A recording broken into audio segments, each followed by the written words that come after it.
Hello and welcome to City Beat. I am your host Greg from the Lewiston City Library. Joining us today is Alan Johnson from Code Enforcement. Welcome today. Thank you. A pleasure to have you on the show. It's good to be here. So what are we going to talk about today? Code enforcement, kind of enlighten the public on my job and responsibilities and kind of inform them as to what they can and can't do.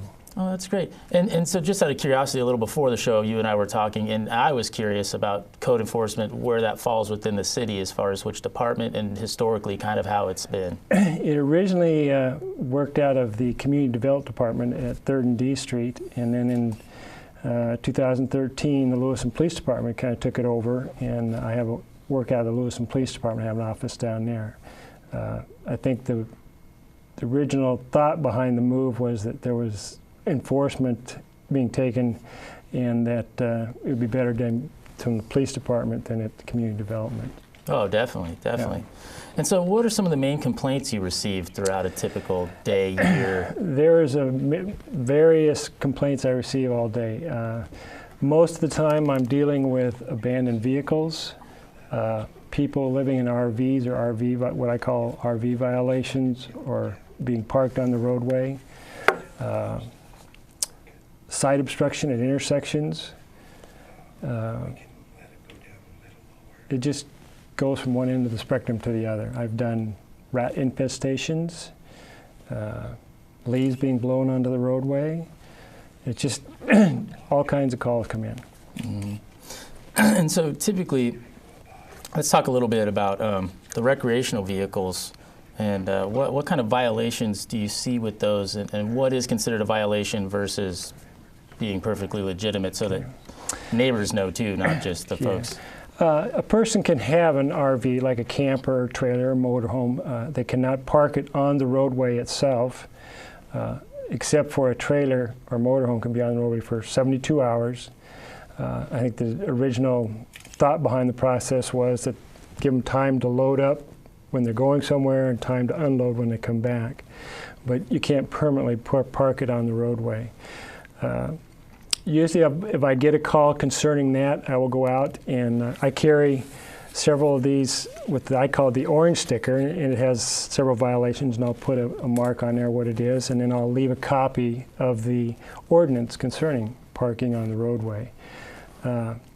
If it's moved, then the problem has been resolved. If it's not moved within a couple of days, then I usually issue a parking ticket. Now, for people that use an RV in the city as a living quarters, you can do that for up to 14 consecutive days or 45 calendar days in a year's time period. There are a couple exemptions, one being that a medical excuse or a medical exemption, you have to file some paperwork with the community development director and get authorization from her to live longer than that 45-day time period. Most of the time when I deal with these people, they just don't know of these requirements. So when you inform them, they say, fine, we'll take care of that. And it's mainly for people that come and visit their relatives here, or come to visit because of some medical issue. They have somebody at the hospital. So you got 45 days is a month and a half. You can be here. Oh, that sounds fair. And then as far as another topic you kind of brushed on a little earlier, unless there was anything you wanted to add with the RV parking in the streets and using along with quarters. RV is boats, that's included, or utility trailers and horse trailers. With the Steelhead Derby just ending, people were parking boats on the roadway. We need them to get moved off the roadway. And the reason behind all of this is because they become a side obstruction a lot of times at intersections where people can't see. Yeah, and I know on my street personally, it really narrows the street quite a bit if there's things on both sides of the road there, and so I try to keep my boat off the side. Good. And then another thing you kind of we touched on earlier was kind of litter on property, and what constitutes litter versus litter? I'm mainly concerned with trash or debris that are going to attract animals or varmints or something like that, or their unsafe sanitation situations.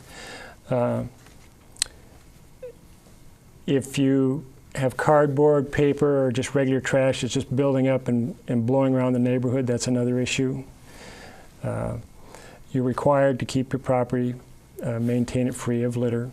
So again, I would just drop off if I don't make face-to-face contact, I would drop off this and leave a copy of the ordinance. Again, majority of the time, people are cooperative and pick up their litter and dispose of it properly. That's good. And what are some good ways, I don't know if you're really familiar, but what are some good ways for folks to be able to do that? With the people I deal with, I offer a one-time service. I'm assigned a pickup, which I drive around, and I say, I'll help you get the process started. You just call me in a day or two in advance, and I will make one load either to the transfer station or to the recycling place to help the process get started. I can't pull a trailer, but I'll load my pickup. All you got to do is point what goes on it, load it, and I'll take it out and unload it. And then you're responsible for the rest of the stuff to be disposed of. That sounds like a really excellent way to have an opportunity to get started. It's an excellent way to get people started and to see a difference in the property. I don't anticipate problems being resolved the next day. It's a time process of a week or 2 weeks down the road. Usually when I open an investigation, I'll take photographs so I have something to base, kind of a baseline to compare with to see if there's improvement going on. Well, that's good. And so kind of making a loop back to where we started a little bit, we were talking about some vehicles on the roadway and site obstructions in general. What is considered a site restriction? This is a kind of a diagram that shows what the site restriction is. It has to be 40 feet from the intersection on the curb line. You have to be visible to see traffic. A lot of times a fence, RVs, trees or shrubs cause site obstructions. So then if that's the case, I'll leave one of these on the doors if I don't make personal contact with the people. There's another person from community or public works that does the same thing. If he gets a complaint, he'll handle them or he'll forward them to me. So I'll go out and contact the people. All right. And then what are the limitations? You kind of touched on it briefly as far as distance, but what are the limitations on vegetation over the roadway and over the right-of-way or at an intersection? This is kind of a new one that just came about, especially with school opening up, because I get calls from bus drivers. The trees that overhang the roadway that hit their buses as they're going down the road. It's required that if it's over the roadway, it has to be 14 feet above the pavement. If it's just the right-of-way, it's 9 feet. So if you got trees that overhang the roadway, they have to be at 14 feet.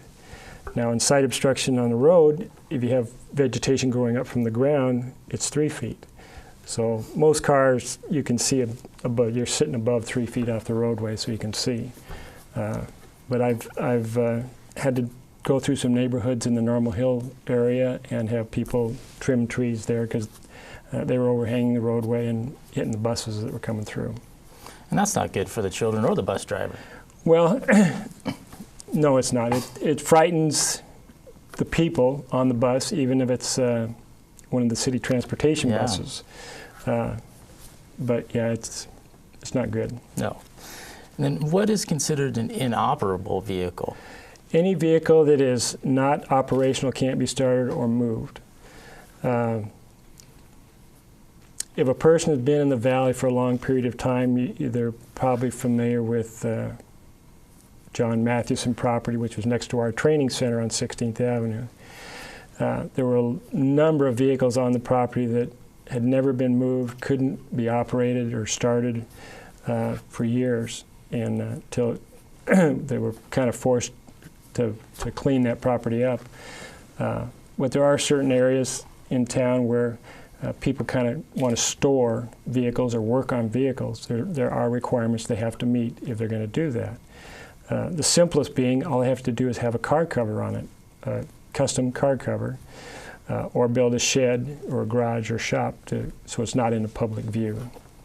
Oh, that's good. Yeah, and I do remember that property. There was an interesting episode of Pickers that kind of highlighted that as well.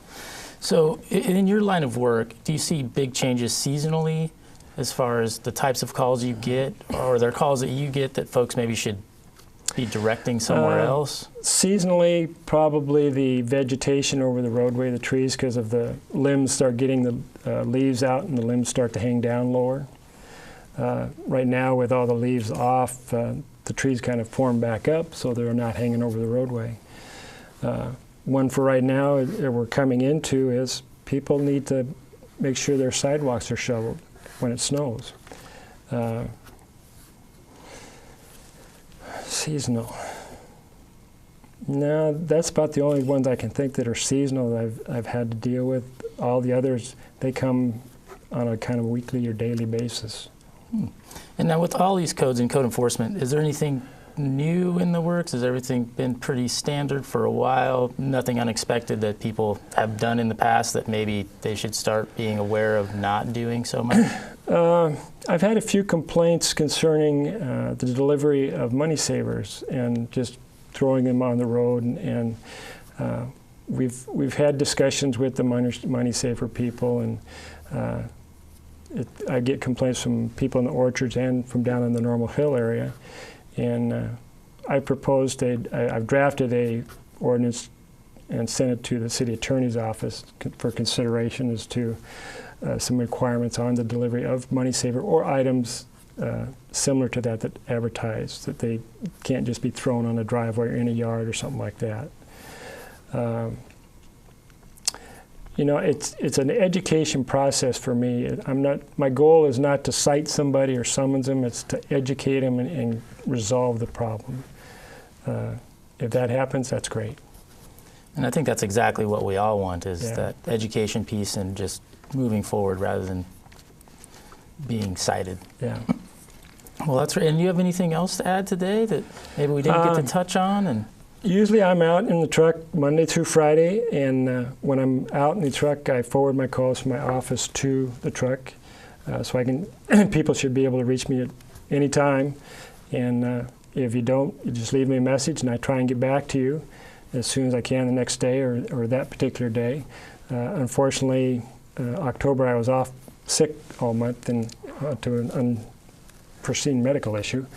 So it took a little time to get caught up again, so I'm still working on it. All right. Well, I got to tell you, Alan, it's been a pleasure talking with you today. Thank you so much for being on the show. I'm glad I could be here. It's been a pleasure.